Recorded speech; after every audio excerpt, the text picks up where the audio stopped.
It's 7:30, so I'll call this, well, procedural issue first. I have to be Yes, nominated, or? that is correct. We require a temporary chair for this meeting. Second. Okay, nominated by David, seconded by Lou. All in favor? Aye. Okay, Andrew, you are the chair of this meeting. Okay, I'll call this meeting of the Plan Commission to order. May we have a roll call? Yes, Mr. Ackerson, Here. Ms. Billman, here. Mr. Fell, Here. Mr. Fitch, Mr. Hopkins, Here. Ms. Wadrogo, Mr. Trail, and Mr. Turner. Here. Okay, we have a quorum. Are there changes to the agenda? There are not. Approval of the minutes from December 7th. I move we approve the minutes. We have a motion to approve in a second. All those in favor say aye. Aye. Opposed? No. Any changes to the minutes? Nope, Nope. Okay. Minutes are approved. Do we have any communications? we do not. We have no continued public hearings, so old business, we reopen. I assume that's the reopen. Plan case CZZBA 873-AT-17, a request by the Champaign County Zoning Administrator to amend Section 7.1.1 and 7.1.2 of the Champaign County Zoning Ordinance regarding home occupation.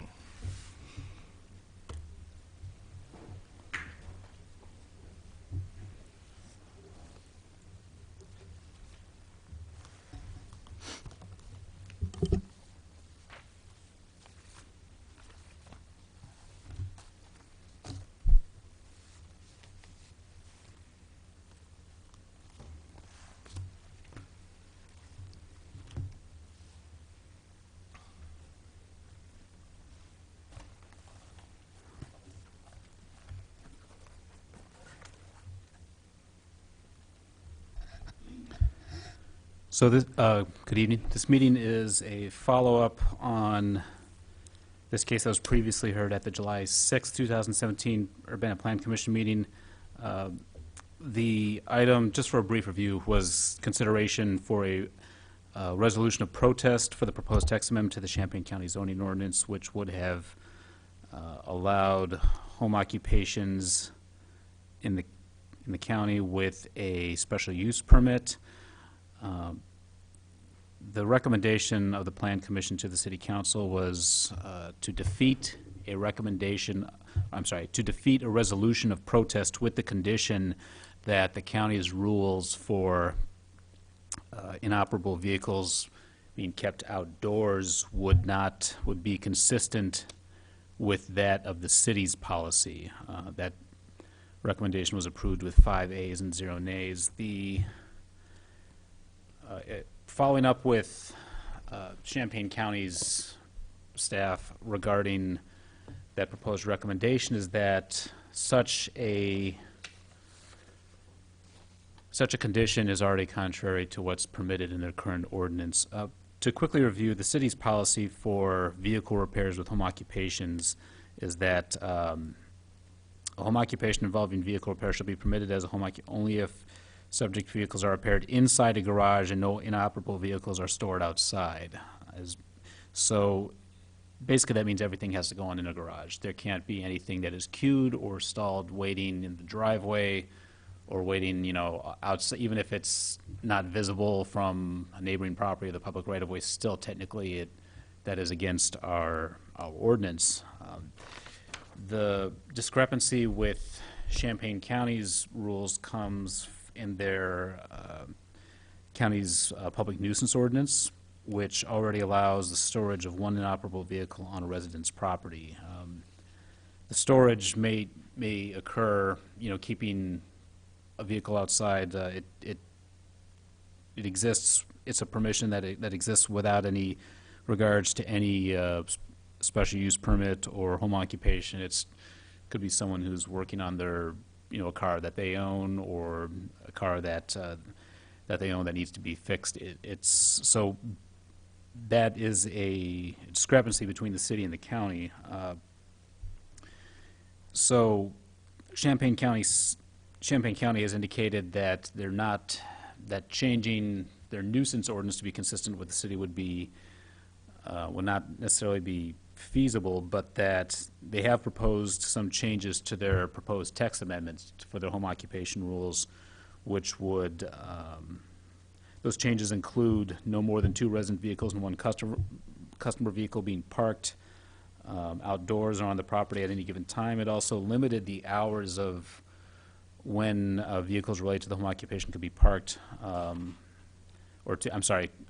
customer vehicle parking from 6:30 to 6:30 a.m. to 10:30 p.m. It also stated how parking areas had to be clearly identified on a site plan that was submitted with any special use permit. To briefly review that, the city's rules for home occupation state that no 2 vehicles associated with the home occupation may be kept on the premise, and that although there is no limit to the number of vehicles for residents of the households, and our home occupation permit system, which has 3 categories of type A, B, and C, those are limited by customer visits with those are measured more by customer visits or customer client visits, volume of visits, rather than designated customer parking. But, any storage or repair of vehicles that are being, that do not belong to the household, or that cannot drive on, that are not legal to drive, must be stored indoors.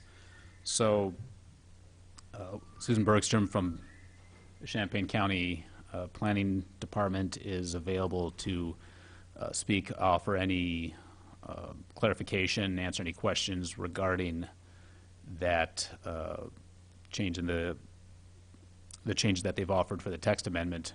But that said, I think that compels the city to revisit whether it wants to stick with a recommendation of defeating a resolution of protest with that condition, even though the condition is already at odds with what is permitted by right, let alone what would be permitted with a special use permit.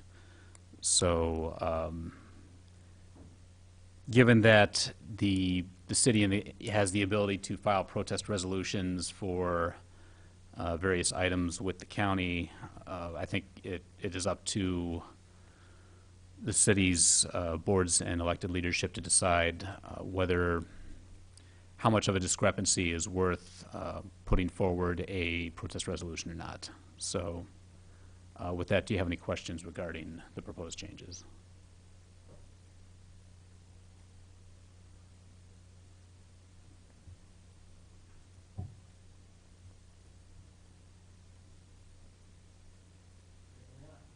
Okay.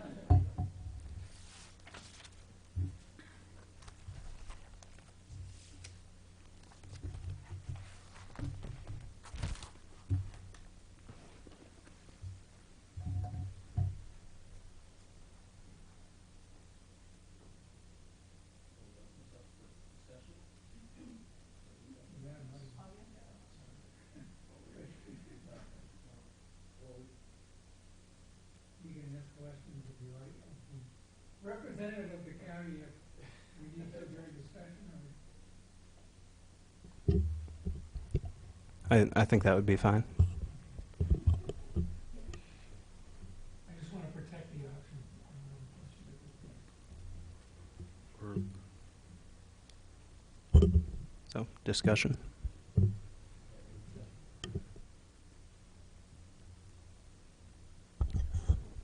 I guess my reaction is, under the circumstances, it's a reasonable response to the concern. And one of my reactions was, I was surprised how strict the county's regulations were, even from a nuisance point of view.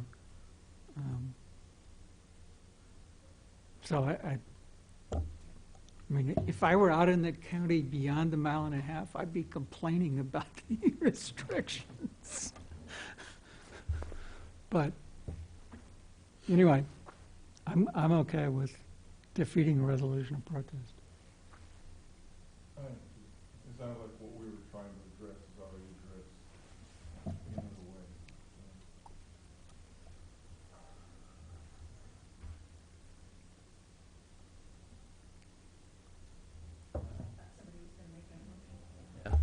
Can we have a motion?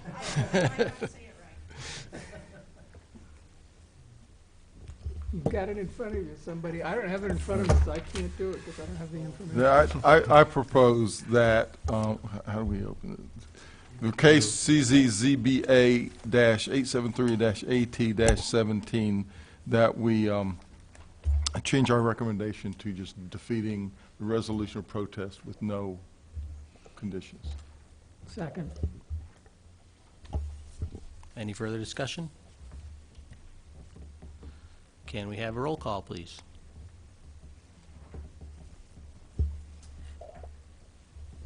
Yes. Mr. Ackerson? Yes. Ms. Billman? Mr. Fell? Yes? Mr. Hopkins? Yes. Mr. Trail? And Mr. Turner? That motion passes, and it goes next to? That goes to the city council meeting. I have to see when the next Would that go on the Full. second? full council meeting would be. 'Cause the first, there is no council meeting since it's a holiday. So it should go on the second.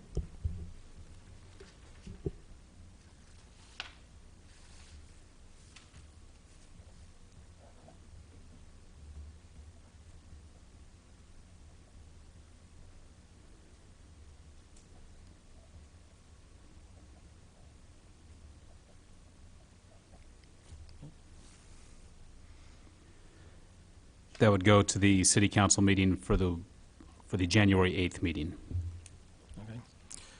Okay, next on the Thank you. agenda is update to the Plan Commission's official bylaws.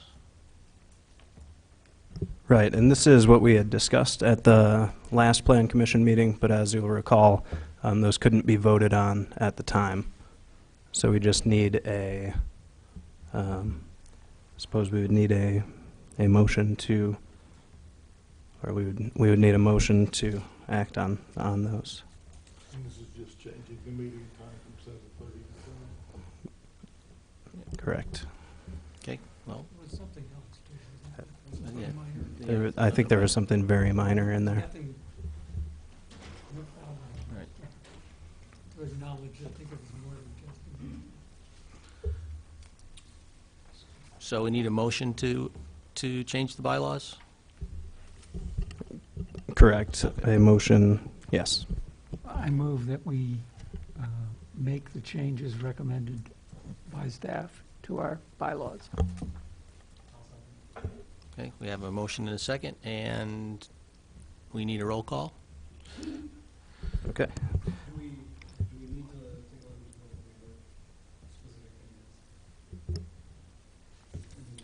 specific We looked at it the last time. Yeah. And we were ready to, I think we were ready to approve it, but we couldn't because we had to have a second reading. And I just mentioned it so that we didn't forget.